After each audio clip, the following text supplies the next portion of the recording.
Barry Humble's Tuesday morning tea shattered before it fell.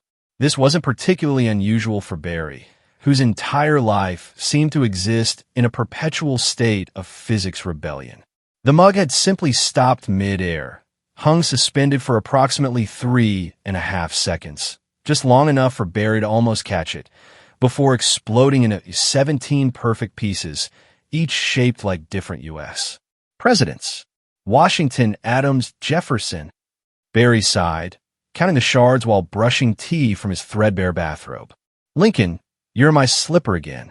The Montana winter howled against the windows of his dilapidated farmhouse, a place most generously described as structurally interpretive. Snow piled against the north side in drifts taller than Barry himself. He wasn't a small man, standing just over 6 feet, with shoulders stooped from years of ducking through doorways and apologizing for phenomena no one quite understood. Barry's old radio crackled to life without being turned on. Good KZZD morning, Barry. It's crackle minus 22 out there, and the pop fabric of reality continues to be suspiciously flexible in your general vicinity. I noticed, Barry replied, fishing the Lincoln-shaped ceramic shard from his slipper with resignation. At 42, he had long accepted that his life operated with a different rulebook than everyone else's.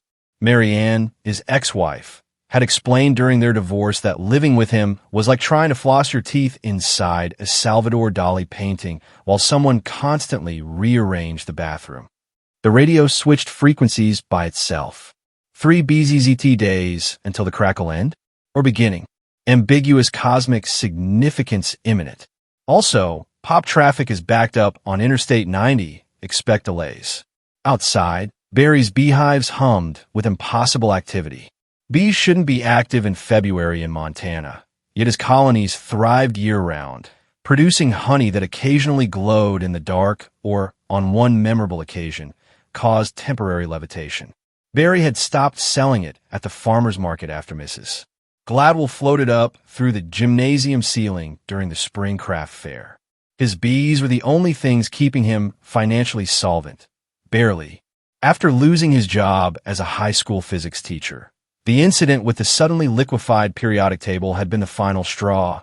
Barry subsisted on honey sales and odd jobs that didn't require him to be near delicate equipment or important architecture. You're all that's keeping me from complete ruin, Barry told his bees during his morning inspection, bundled in 3 layers despite the oddly warm microclimate around the hives.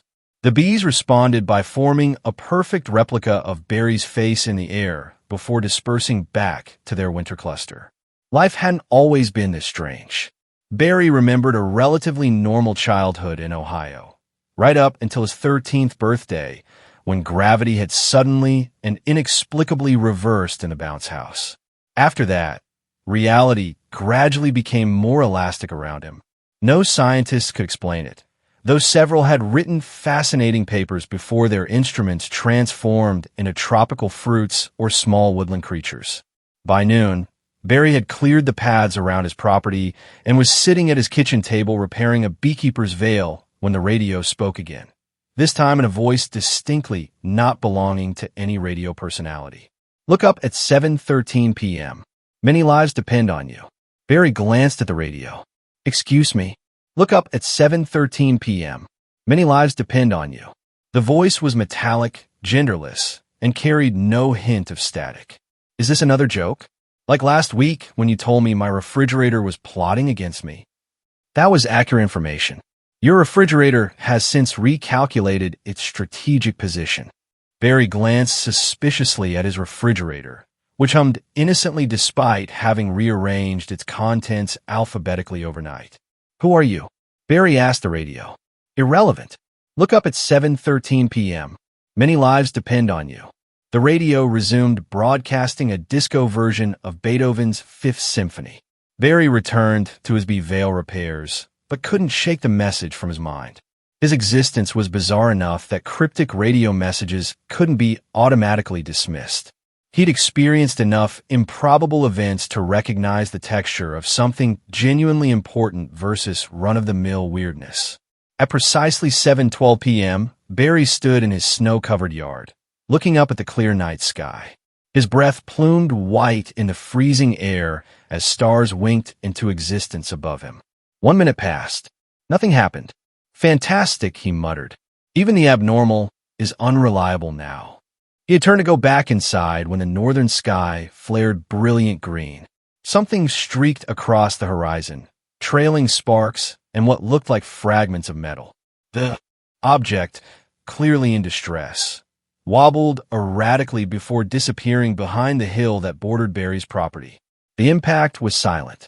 No explosión, no tremor. Just a sudden absence of light. Of course, Barry sighed, trudging toward his tool shed for a flashlight. Of course it would be aliens. The crash site was easier to find than expected. The snow around it had melted in a perfect circle 30 feet across, and in the center sat what could only be described as a pod. Roughly the size of a compact car, it gleamed with an oily iridescence despite being cracked along one side. Small, orange flames danced across its surface without consuming it. As Barry approached, something moved. From the crack in the pod emerged tiny, bright orange creatures with flickering flame-like appendages where arms might be. They were no bigger than mice, and their round bodies pulsed with inner light. 3 of them hovered around the pod, emitting high-pitched sounds like a tea kettle's whistle. "Hello," Barry called, immediately feeling foolish. The creatures spun in his direction. Their bodies brightened, and they zoomed toward him with surprising speed. Barry flinched, but they stopped short, hovering around his head. One of them made a sound like tiny bells. "I don't understand," Barry said. "Are you in trouble?" The creatures zipped back to the pod, where they began frantically gesturing. More of them emerged from the crack. 6, then 10, then 15 of the small flame beings, all making the same urgent sounds. Barry moved closer, peering into the crack. Inside, nestled in what looked like liquid metal, were 3 large, pulsing eggs. Each was approximately the size of a basketball, with translucent shells through which soft light glowed in rhythmic waves. The little flame creatures, Barry mentally dubbed them fizzles, circled the eggs protectively. When they saw Barry looking, they flew back to him, tugging at his coat, sleeves with their flame appendages that somehow didn't burn. "You want me to help them?" Barry guessed. The fizzles bobbed in what seemed like affirmation. One egg pulsed more weakly than the others. The shell had a hairline fracture, and a light inside flickered like a dying bulb. Barry looked around. The temperature was dropping rapidly, and the protective warmth of the pod was clearly failing. Whatever these eggs contained, they needed heat, and soon. "I can help," Barry decided, "but we need to hurry." He removed his coat and gently wrapped it around the eggs. The fizzles darted around him nervously, but didn't interfere. With infinite care, Barry lifted the egg bundle. They were surprisingly light, more like hollow glass than anything substantial, though he could feel movement inside. "Follow me," he told the fizzles, who needed no further encouragement. They formed a protective swarm around him as he carried the eggs through the snow toward his house. The bathroom seemed the logical place for the eggs. Barry filled his clawfoot bathtub with warm water, then carefully placed the eggs in it, keeping the water level low enough that they wouldn't be submerged but would benefit from the ambient heat. The fizzles approved, dancing around the bathroom in swirls of orange light. A few investigated the toilet with particular interest. "What exactly are these?" Barry asked, nodding toward the eggs. One of the fizzles produced a sound like a miniature trumpet, then expanded its body to form a shape that was unmistakably draconian. Wings, tail, long neck. "Dragons?" Barry laughed. "You're joking. Dragon eggs." The fizzle returned to its normal shape and bobbed insistently. Barry sat down heavily on the closed toilet lid. "Dragon eggs. From space. Of course. Why not? I've had quantum particles spontaneously recite Shakespeare in my kitchen. Why not space dragons?" The weakest egg pulsed, and the crack in its shell widened slightly. The fizzles gathered around it, emitting soft, harmonious tones. The crack stopped spreading. "Is it dying?" Barry asked.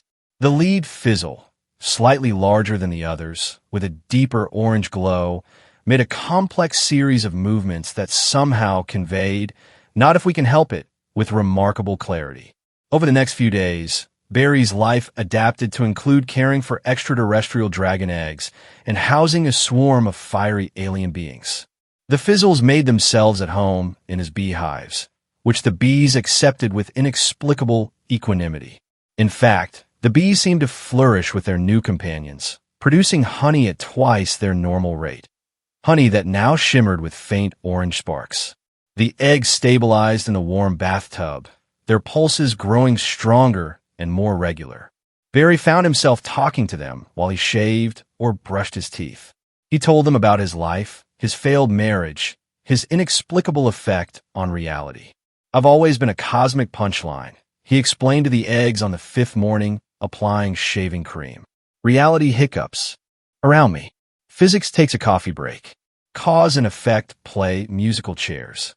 The middle egg vibrated slightly, as if in response.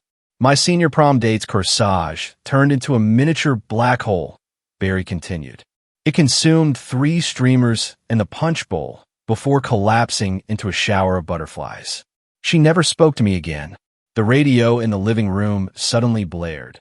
"Proximity alert. Fleet approaching. Shields up."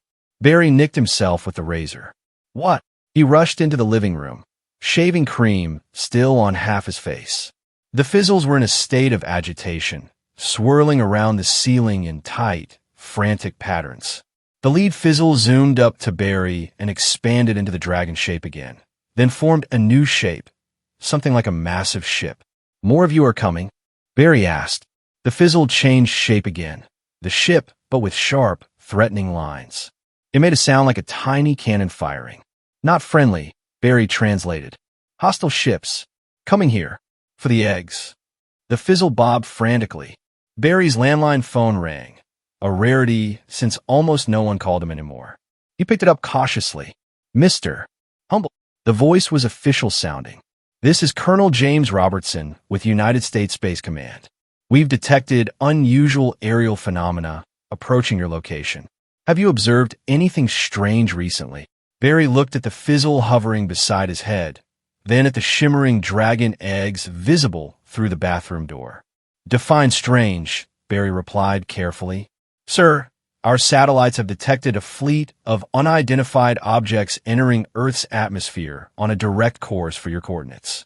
We're mobilizing a response team, but they won't reach you for at least 6 hours. Is there anything, and I need complete honesty here, unusual happening at your property?"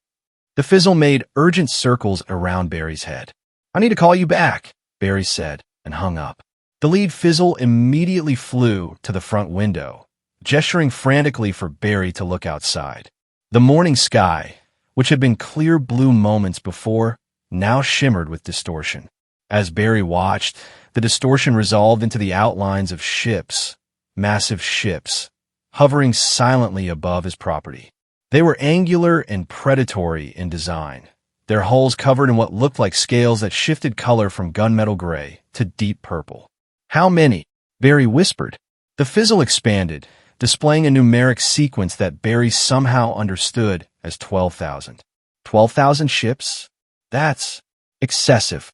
The Fizzle changed shape again, showing a small egg and then a massive explosion. "They destroy the planet for these eggs?" Barry's voice cracked. "Why? What's so special about them?" The Fizzle couldn't seem to convey this concept, instead repeatedly showing the dragon shape, followed by a crown. "Royalty? These are royal dragons." A bob of affirmation. Before Barry could process this information, a beam of light shot down from the largest ship, striking the ground outside his front door. When the light dissipated, a figure stood there, humanoid but clearly not human. 8 feet tall with scale-like skin and amber eyes with vertical pupils. The being wore what appeared to be ceremonial armor that shifted colors like oil on water. A voice boomed inside Barry's head. "Human, deliver the stolen biogenetic assets to me immediately." Barry flinched at the psychic intrusion.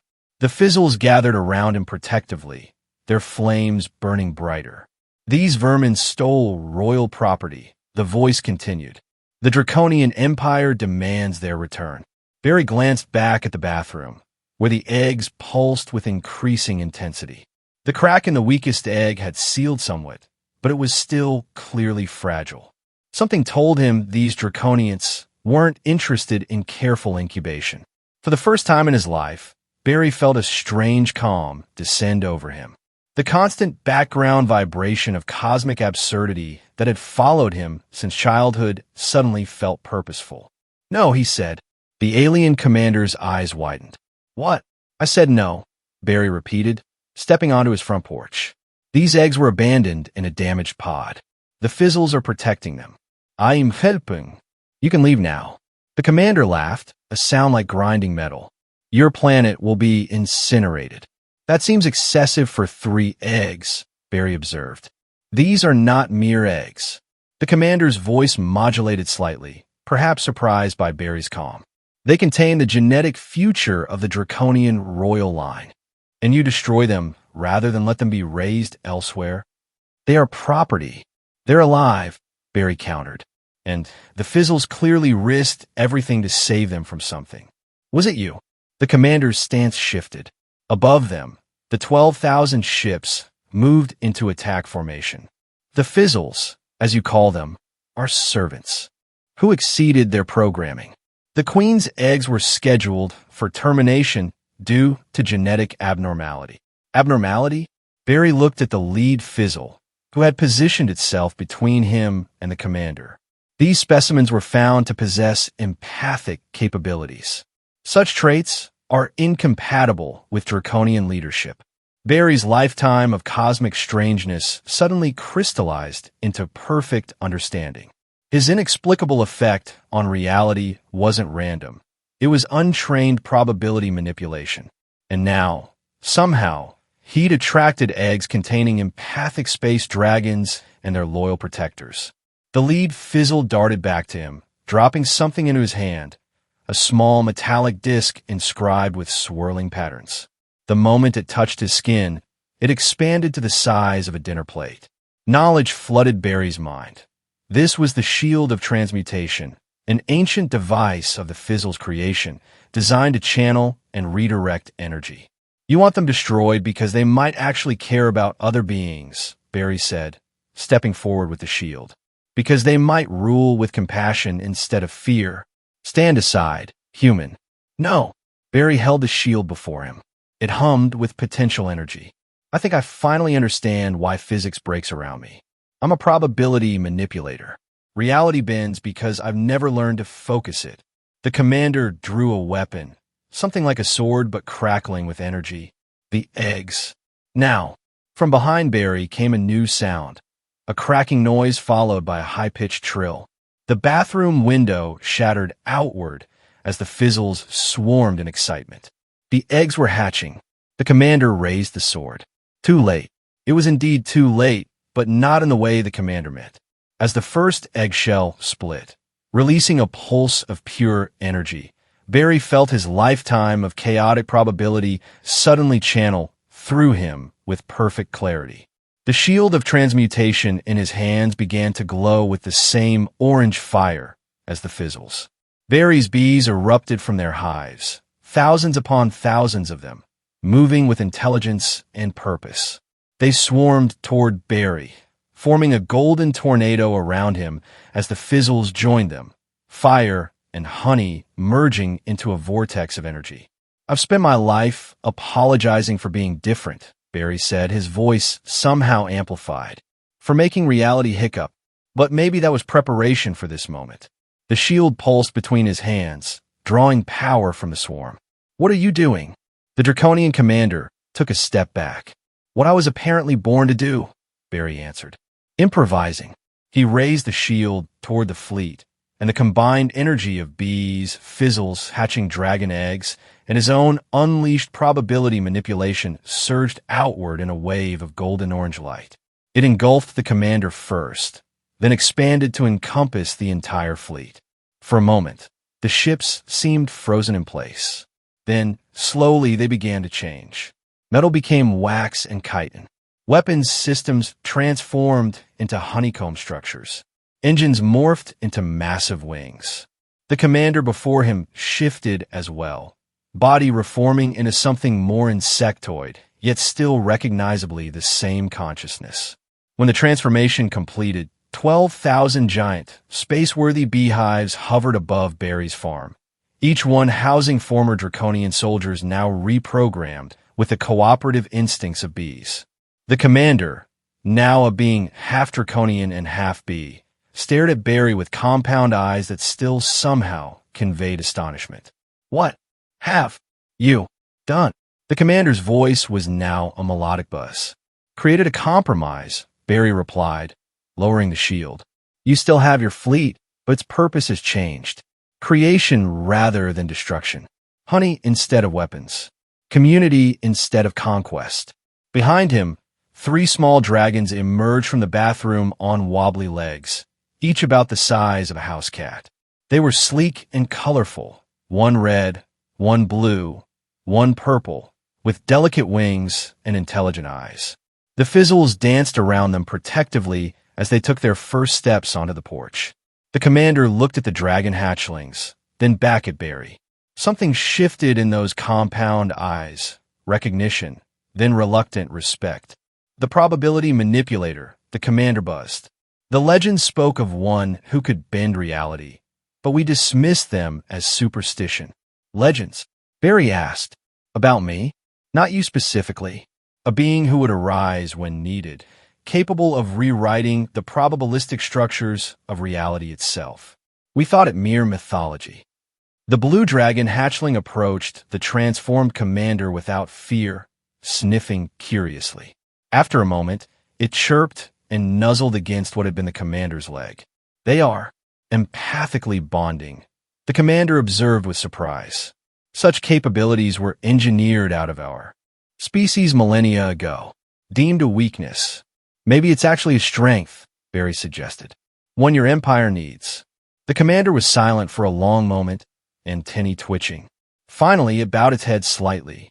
"The fleet awaits your direction, probability manipulator." Barry looked up at the 12,000 transformed ships, now the most bizarre beehives in the galaxy, and felt a strange sense of rightness settle over him. For the first time, the universe's peculiar relationship with him made sense. "First," he said, "we're going to need more flowers." 5 years passed in what felt to Barry like both an instant and an eternity. The humble interstellar honey empire, the name had been the Red Dragon's suggestion, telepathically communicated during what had become a weekly strategic planning meeting, now spanned 17 solar systems. Earth had been designated a protected planet, with Barry's farm serving as the only official extraterrestrial trading post. The dragons, now the size of large horses, had grown into their roles as guardians of the peace. The purple one, whom Barry had named Violet, showed particular talent for diplomatic relations. The blue one, Azure, had developed an unprecedented facility with mathematical modeling that had revolutionized interstellar travel. The red one, Crimson, preferred to stay close to Earth, helping Barry manage the ever-expanding apicultural empire. The fizzles had colonized beehives throughout the galaxy, their natural energy production perfectly complementing the bees' honey-making abilities. Together, they produced what had become the most valuable substance in 17 solar systems, transmutation honey. It could heal diseases, enhance cognitive functions, and, most valuably, stabilize the fabric of reality in areas of cosmic distortion. The former draconian commander, now calling itself Apolex, had become Barry's chief advisor and friend. Its transformation had been the most complete, evolving from a ruthless military leader into a thoughtful philosopher with a particular interest in the nature of consciousness and community. Barry himself had changed little physically, still the same tall, slightly stooped man with perpetually surprised eyebrows, but internally he had found peace. His probability manipulation abilities, now consciously controlled and focused, allowed him to navigate the complex politics of interspecies trade with surprising effectiveness. Reality still hiccuped around him occasionally, but now it felt more like an old friend's greeting than a cosmic joke. On a warm June morning, as Barry checked the prototype quantum resonance hives with Crimson, a familiar car pulled up the long driveway to the farm. He recognized it immediately, though he hadn't seen it in 6 years. Marion stepped out, looking exactly as he remembered her, practical, beautiful, slightly wary. She froze when she saw Crimson, who politely dipped his massive red head in greeting. "Hello, Barry," she said finally, her eyes never leaving the dragon. "I was in the area and thought I'd stop by. I heard you were doing well." Barry smiled. "That's one way to put it. How had you been, Marianne?" "Fine. Accounting is accounting." She gestured vaguely at the farm, which now featured structures that defied Euclidean geometry alongside traditional barns. "This is not what I expected." A group of fizzles zipped past, carrying what looked like tiny blueprints. Above them, several of the transformed draconian ships hovered, their honeycomb structures gleaming in the sunlight. "Life took an unexpected turn," Barry acknowledged. "So I see." Marianne took a tentative step forward. "The divorce papers. They mentioned irreconcilable differences and inexplicable reality distortions. I thought that was just lawyer speak for weird things happen around Barry. It was accurate at the time. And now," Barry patted Crimson's neck. "Now it turns out I wasn't a cosmic error. I was a cosmic possibility that needed the right catalyst." Apelex emerged from the main barn, hovering slightly above the ground on iridescent wings. "The Centaurian delegation has arrived for the honey distribution negotiations," it buzzed. "They've brought the crystalline meditation spheres you requested." Marianne's jaw dropped. "Is that a B-person?" "Former space warlord," Barry clarified. "Current chief operations officer and resident philosopher." "Apelex, this is Marianne, my ex-wife. The one who compared living with you to trying to floss inside a Salvador Dali painting." Apelex buzzed with amusement. An apt metaphor, though perhaps lacking the spiritual dimension of probability manipulation. Marianne looked from Apelex to Crimson to Barry. "I thought you'd be, I don't know, still fixing broken beehives and accidentally turning the mailman's bag into butterflies." "That only happened once," Barry pointed out, "and he got a much nicer replacement bag. A small fleet of miniature beehives floated past, each piloted by a fizzle wearing what appeared to be a tiny captain's hat. "I should give you a proper tour," Barry offered. "If you have time." Marianne hesitated, then nodded. "I'd like that. I have a lot of questions." "Everyone does. The United Nations representatives visit weekly now." Barry gestured toward the main house, which had expanded into a sprawling structure that somehow seemed larger on the inside than its exterior suggested. "Would you like some tea? It doesn't shatter midair anymore." "Well, rarely." As they walked toward the house, azure and violet soared overhead, returning from what Barry knew was a diplomatic mission to Jupiter's moons. A shower of blue-violet sparks rained down as they called greetings to their brother Crimson. "Is that your life now?" Marianne asked softly. "Space dragons and be empires?" Barry considered the question. "It's part of it. But at heart, I'm still just a beekeeper who got lucky." "Lucky?" Marianne laughed.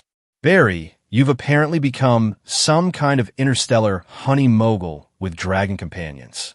That's a bit beyond luck." "Maybe," Barry conceded. "Or maybe the universe has a strange sense of humor. Either way, I've stopped apologizing for my existence." Inside the house, the radio, still functioning despite never being plugged in, played gentle jazz. It interrupted itself to announce, "She still likes you, you know. Probability of reconciliation higher than you think." Barry blushed. "Sorry, the appliances have gotten rather opinionated." Marianne smiled, the first genuine smile he'd seen from her in years. "Some things never change." "And some things do," Barry replied, gesturing to the window where the transformed draconian fleet maneuvered in beautiful, complex patterns against the summer sky. "Sometimes all it takes is a broke beekeeper, some baby dragons, and a refusal to back down." "And 12,000 military ships turned into honeybees," Marianne added. "That helped," Barry agreed. "But mostly, it was about finding the right place in a wrong universe. Or realizing the universe wasn't wrong at all, just waiting for something different." Outside, Crimson launched himself skyward to join his siblings, their scales catching the sunlight in flashes of ruby, sapphire, and amethyst. Fizzles and bees swarmed in harmonious spirals around the farm, and the massive honeycomb ships hummed with productive energy. Very humble, once the cosmic punchline, now stood at the center of an improbable convergence of species and possibilities. As he poured tea for his ex-wife without a single reality hiccup, he reflected that sometimes being broken in just the right way could make you exactly what the universe needed. The teacup remained perfectly intact. For now,